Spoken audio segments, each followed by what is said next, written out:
Hello, friends. Have you wondered what life brings an unexpected blessings or sudden suffering? Why do some people suffer despite doing good, or others succeed without doing any effort? And can we really escape from the past actions? Or, in other words, does karma really come back? My name is Mahendra, and today, with this episode, we are going to talk about karma. A simple word, but a very deep truth and the powerful, invisible that governs our life and how our every actions, thoughts, and intention is shaping our future right now. The karma. Today we are going to learn about how karma works, how to rise from our sufferings, how to turn even our smallest actions into this deep step towards the spiritual freedom. So today, friends, stay with us till end because you might hear just to transform your life, to see your life from the karma's angle. Today we have Binaji with us. Welcome, Binaji.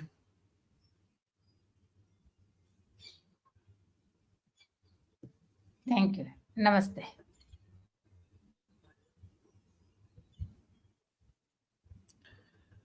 Binaji, very warm welcome to you. So today we'll start our podcast with a very light question, which has their question in the mind.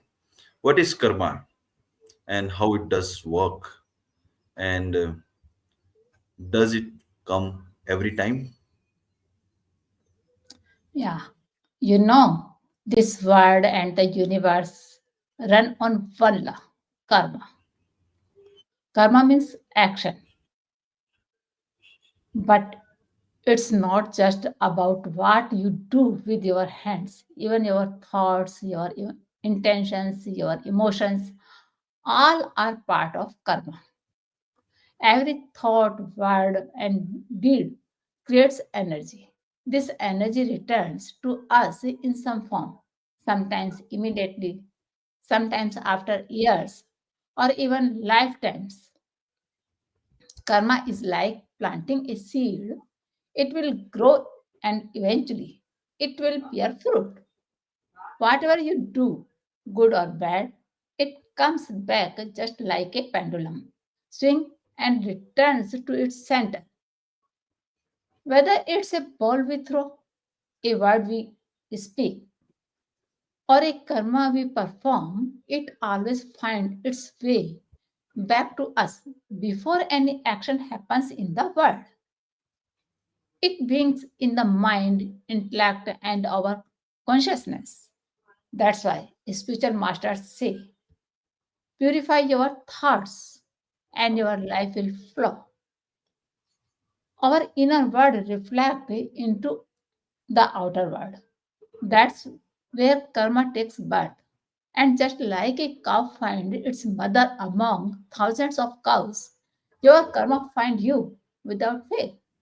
But sometimes what seems like punishment may actually be a hidden blessings.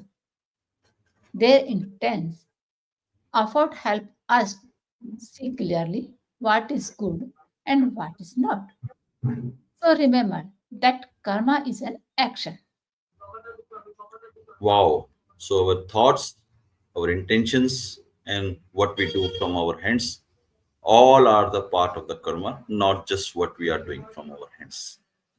Binaji, then why do the bad things happen to the good people? We often hear this question from the many people around us. So, can we change our karma? Yes and no to a great extent. Because people often blame fate. It was written in my destiny.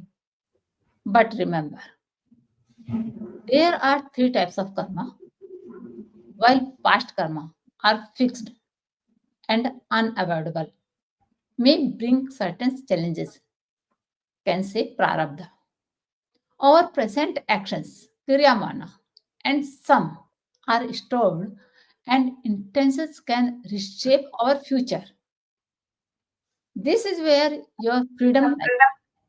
By consciousness living, spiritual practices, and choosing the right actions, we can transform our future.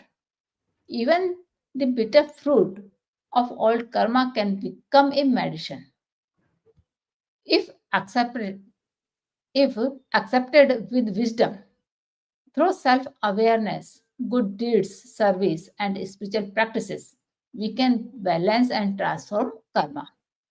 Because karma is not just from this lifetime, we carry the effects of our past actions, both visible and hidden. The law is impartial, but remember, every painful moment is also a chance for growth, purification, and elevation. Swami Vivekananda once said, until we understand the law of cause and effects, the law of sowing and repaying, giving and receiving, and effort and achievement, until then, life will seem unfair. We need the bitter but true spirituality is the medicine that brings clarity and strength. Even one tiny cell of a person carries all their qualities, their karma, and their tendencies, and these form the foundation of our next life. Our mind is like electric energy, constantly pushing us to act in similar ways again and again. When Lord Krishna tried to guide Duryodhana, Duryodhana said, "Oh Krishna, I know what is right, but I cannot do it because my mind doesn't listen to me." Wow. So, first of all, we should create our self awareness to ourselves, understand the cause and effect as said by the Vivekananji. And definitely, we need to learn that, okay, every single cell of our body is contributing into the karma. Very good teaching, Binaji. So, people generally say, okay, how I can change my karma? That we can change or not, that's up to some extent. But how the people can see that, okay, I am going in a right path towards creating a good karma? What should be the awareness one should have it? Sometimes people say the world is full of sin. I see no goodness, but remember, we are born with the freedom of choose. What we call faith is often just unconscious karma. And yes, pain has purpose. It makes you sensitive, aware, and eventually free. Why inner peace? If your soul feels satisfied, you are racing. But when you ignore your consciousness and inner far beings, leading of confusion, mental stress, and lose of clarity, our karmas stay with us, sometimes visible, sometimes hidden, and just like a thief is punishment, not only by society, but also by his own guilt. We to carry the invisible weight of our actions. Even after death, divine justice follows. But God also gives us chances to transform and use our power for good or for harm. Without freedom, no one would even try to improve. Just like a student is free to take an exam, and the teacher doesn't fail someone who earns good marks. God to give us free will. We succeed or fail by our own choice. Sorrow makes us more aware of happiness. And yes, some pain is simply the result of past injustice, adharma, or mistakes. But this word is truly Satyam Shivam Sundaram, truth, goodness, and beauty. There one thing is certain, as you sow, so shall you reap. Good actions purify the soul. That's why karma is mastery. Sometimes it becomes sin, sometimes it becomes virtue, Sometimes we feel heaven and sometimes serve, but meditation, prayer, seva, forgiveness, and surrender to God have the power to burn old karmas. Like fire purifies gold, devotion purifies the soul. So remember, every thought you think, every action you take is writing your future. You are the artist and your karma is the paintbrush. So, in the end, everything is the result of your or actions. Wow. So, in a summary, Binaji, if individual has to live the life to make the things better karmas, we should choose the our decisions, thoughts, actions very carefully. And towards the end, you were also mentioning about the Satyam Shivam Sundara. So definitely our devotions towards the God, towards sadhana, and towards the humankind should be always elevated. So if I understood from you, karma is not a punishment. It is your teacher, and it is teaches us our responsibilities, our awareness towards us and surrounding, and compensations, and that definitely going to help us around. So, Binaji, now we are going to move towards the interesting and important part of our podcast, yoga and mudra, which are the science of our life. So, from you, now it's time to learn a new technique about our good health. Today, which yoga mudra you are going to teach us? Today we learn Samput Mudra. As per you say, yoga and mudra are the science of living life. It's essential for daily life and beneficial for people of all ages. Practicing yoga and mudra, you can protect yourself from stress and other illnesses, making your life more positive and happier. Sampurna Mudra is a spiritual container, a sacred seal that helps you preserve, protect, and amplify divine energy. It brings your scattered focus back to the soul, making your practice powerful, centered, and transformative. How to perform? Sit comfortably in Sukhasana, Padmasana, or Vrajasana, keeping the spine erect and mind calm. Bring both hands in front of your body. Form a bowl like shape with your right hand as if you are holding something precious.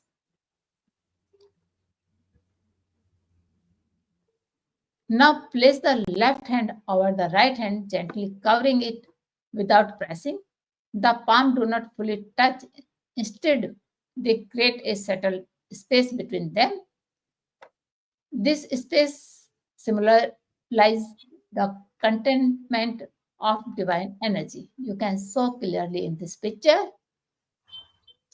This form a sacred energy chamber between your palm, a symbolic support or protective and closer for divine energy. Hold the Samput Mudra near your navel or heart center. Close your eyes and begin chanting a sacred mantra such as the Gayatri Mantra or Mahamrityunjay Mantra. Focus your awareness on the space in your palms, visualizing a glowing light or divine energy held and protected there. Meditate for 15 to 30 minutes, allowing your consciousness to deepen. Benefit of Samput Mudra: energy, preservation and centering, protection and spiritual shielding, spiritual evolution and inner connection, mental peace and emotional balance. Best time to practice. It is especially practiced during Brahmurt and the chanting of the powerful mantras such as Gayatri Mantra, Mahamrityunjay Mantra, or advanced energy based meditation, yogic breathing, or chakra meditation. Whenever you feel emotionally weak, fearful, or spiritually disconnected, precautions must be had. Do not perform this mudra casually if you feel excess heat, heaviness, or discomfort. Incorporate this ancient practice into your daily spiritual routine to experience a new level of inner depth, divine connection, and protective peace. Okay. So thank you, Vinaji, for giving us a useful knowledge. Namaste. Thank you. So, friends, hope you have enjoyed the today's podcast. We have learned a lot good lessons from the Vinaji today. So just ask yourself that have you ever felt life is unfair? Try to think sometime in the very silent mode to become more aware about yourself and surrounding. Do comment below on your thinking, what you're thinking right now. But don't forget to subscribe, like, and comment, share it with your loved ones, the podcast. If you have any questions, feel free to ask the in the comment sections. And for more information, you can watch our previous videos on Ojas Soul YouTube channel, and you can visit the AWG website also. Until then, stay connected, be happy, stay blessed. Remember, life is a gift. Live it fully. Goodbye and namaste.